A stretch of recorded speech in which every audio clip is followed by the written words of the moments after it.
das metas do programa Incluir, né, dessa iniciativa no Ministério da Educação, era justamente a criação dos núcleos de inclusão e acessibilidade. Haja vista que as políticas de inclusão, elas estavam num momento de crescimento, né? Nós tínhamos várias políticas, 2008 a Política Nacional de Educação Inclusiva, enfim, da educação especial, né? Na perspectiva da educação inclusiva, então tinha que se implementar, de fato, um setor na universidade que conseguisse minimamente dar conta da acessibilidade e da inclusão. O que aconteceu aqui na URGS em 2014.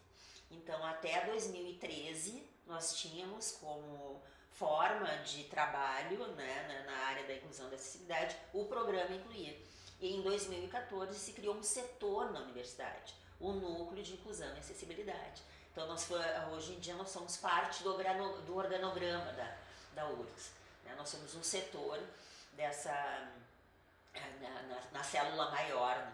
O Incluir tem um papel de mediação ou articulação, né, muito importante, é o nosso principal papel dentro da universidade. Por que o papel de mediação ou de articulação? É que nós entendemos a inclusão como um processo de todos na universidade.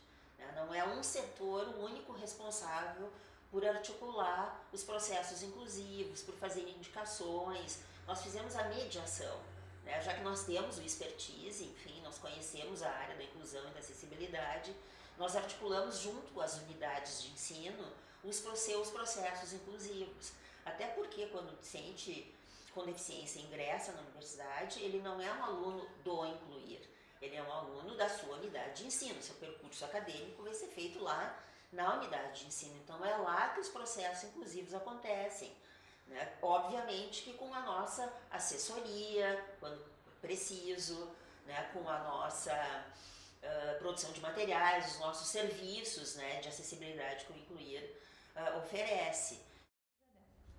A LBI é a Lei Brasileira de Inclusão, ou Estatuto da Pessoa com Deficiência, e ela é o mais novo marco legal que é destinado a promover a inclusão das pessoas com deficiência em todas as instâncias da sociedade.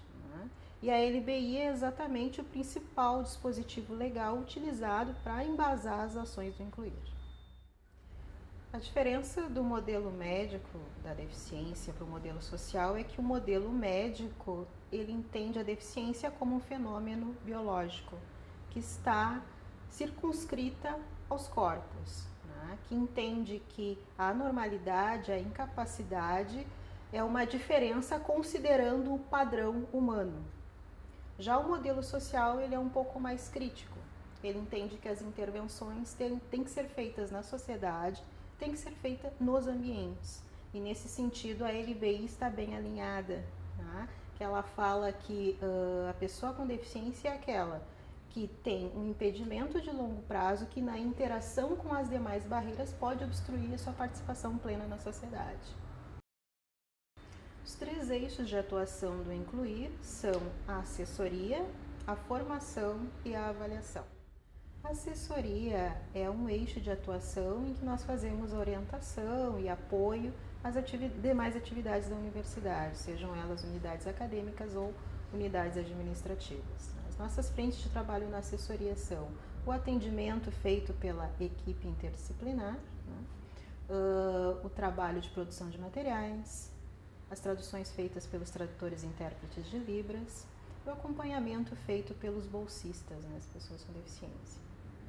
No Incluir, nós produzimos materiais adaptados para os alunos, alunos que têm baixa visão, produzimos materiais em fonte ampliada. Para alunos cegos, a gente faz transcrição em braille e fizemos também impressão em braille dos materiais.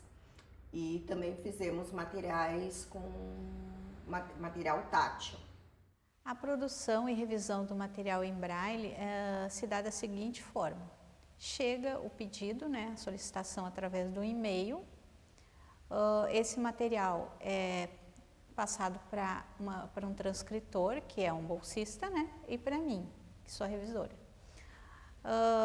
Esse material a gente vai estudar juntos, né, eu e a pessoa que vai fazer, o transcritor, né.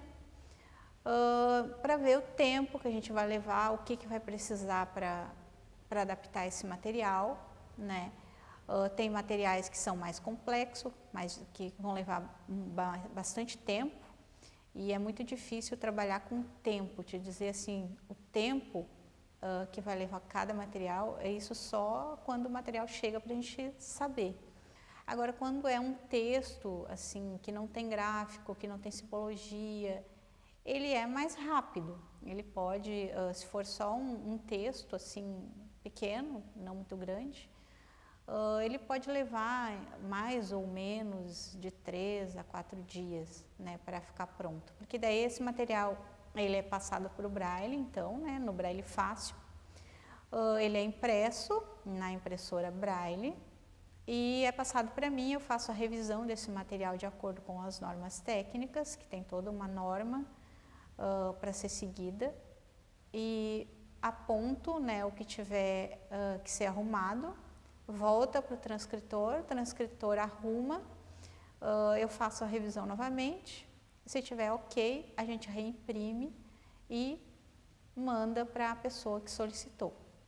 A gente também faz, além do material Braille, a gente faz a produção também dos livros digitalizados, né?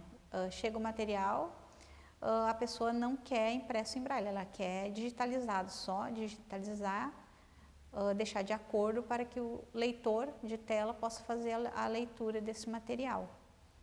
Também é feito material ampliado, é feito algumas descrições também de imagens. Para mim, os serviços do Incluir que utilizo se referem à área de tradução e interpretação em língua de sinais. Tanto quando eu dou aula como professora, ou quando eu participo ou ocupo o lugar de aluna. Portanto, essa é a minha relação com o setor, com o Incluir. Além disso, como docente, participo de reuniões de departamento, de comissões, de grupos de trabalho. Utilizo serviços que são relacionados à acessibilidade comunicacional. Para a gente realizar o trabalho de tradução, a gente precisa de uma preparação bem prévia de contato com o material.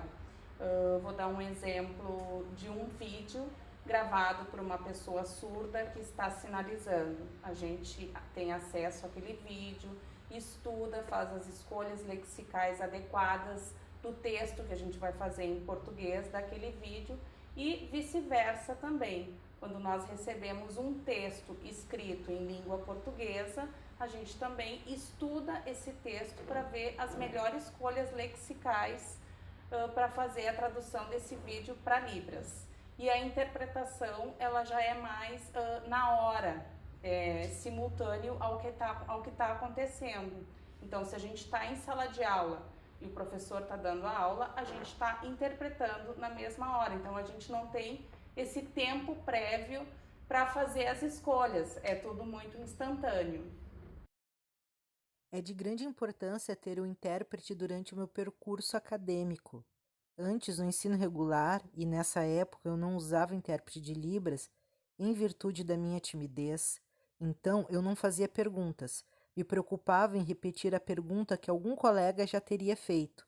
Isso me deixava insegura e assim eu mantinha dúvidas.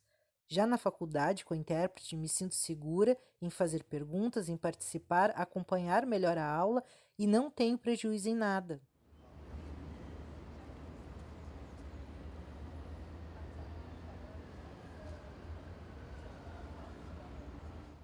Eu faço uso do serviço de acompanhamento, também para o almoço, e na chegada e na saída.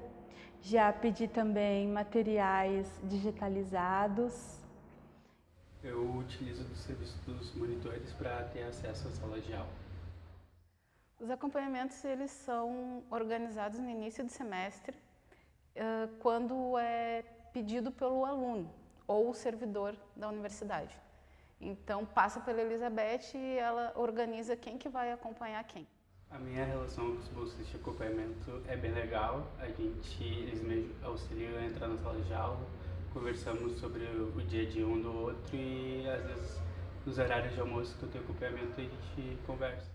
A minha relação com os bolsistas é ótima, a gente conversa, a gente troca receitas, conselhos e muitas coisas legais, filmes, livros. A relação é muito legal, eu adoro todos. O trabalho do Incluir tem muita influência na minha vida, porque graças ao trabalho dos bolsistas e de todo o Incluir, eu consigo ter dignidade na universidade e fazer todas as coisas que todo mundo faz, ir aos lugares que todo mundo vai, ter acesso a todos os materiais que todo mundo tem. E é isso, é muito bom e a minha permanência na universidade se deve muito ao trabalho do Incluir. Para mim é bem importante porque, tipo, por exemplo, se um dia que não tem monitoria, alguma coisa e ainda tem aula, eu não consigo acessar a universidade porque eu não tenho um auxílio. Então, para mim é essencial para poder ir na aula ter o auxílio de um monitor, para poder ir no RU, ou se eu precisar me locomover para o banheiro, senão não tem como eu acessar. O eixo de formação são as atividades de capacitação feitas pelo Incluir, né, que tem justamente por objetivo divulgar as questões relacionadas às pessoas com deficiência, né, para que se possa criar uma cultura inclusiva. Né, justamente poder ter um espaço para discutir e fazer essa troca de conhecimento, transmissão de conhecimento com toda a comunidade universitária e a comunidade como um todo. As formações do setor, elas são normalmente geradas de alguma ideia que alguém da equipe tem. Nós temos algumas reuniões de equipe, nessas reuniões são sempre discutidas formas de como nós podemos disseminar, no caso, o tema da inclusão, e acreditamos que a melhor forma seja as formações e as capacitações do setor. Então, normalmente, alguém tem alguma ideia sobre um tema, um assunto, e aí se discute e se verifica se é, no caso, viável que se faça uma formação sobre esse tema, se tem público, ou se pode ser útil. Nós temos parcerias com a EDURGS, nós temos parcerias com o coletivo de pessoas com deficiência, Adriana Thomas, temos algumas formações de extensão que são dadas por servidores. É um curso onde eu levo o conhecimento do que é o sistema Braille, né? Porque às vezes as pessoas acabam confundindo um pouco, achando que o Braille é uma língua e o Braille ele é uma escrita, é um código, né? Ele não é uma língua. Então, eu acho bem importante levar esse conhecimento para as pessoas, da importância do sistema Braille para as pessoas cegas, porque a leitura e a escrita da pessoa cega é através do sistema Braille. O eixo da avaliação é como o próprio nome diz, é poder rever, reavaliar, neste caso avaliar, né, como estão acontecendo os processos inclusivos. É poder ouvir das unidades, dos estudantes, dos trabalhadores, enfim, dos usuários do Incluir, como estão acontecendo esses processos, né? Se há algo que precisa ser revisto, reelaborado, que sugestões eles têm para que a gente possa alcançar o nosso objetivo.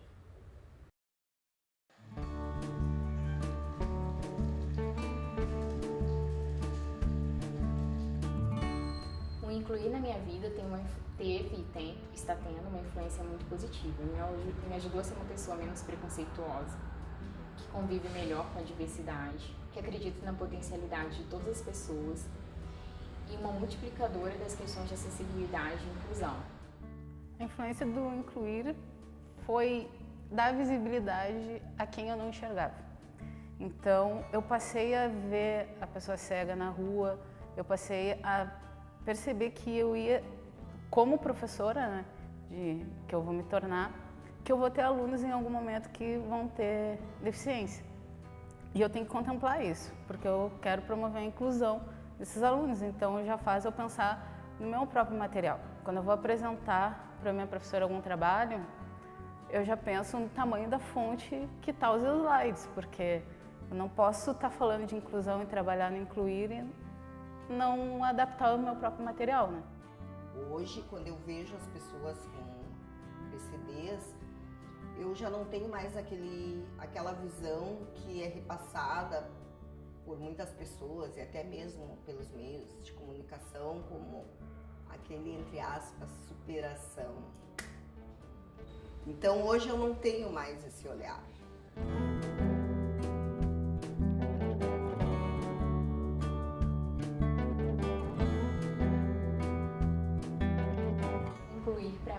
comprometimento. Acolhimento. Revolução. Um universo de possibilidades. O meu lugar na URGS. Pertencimento.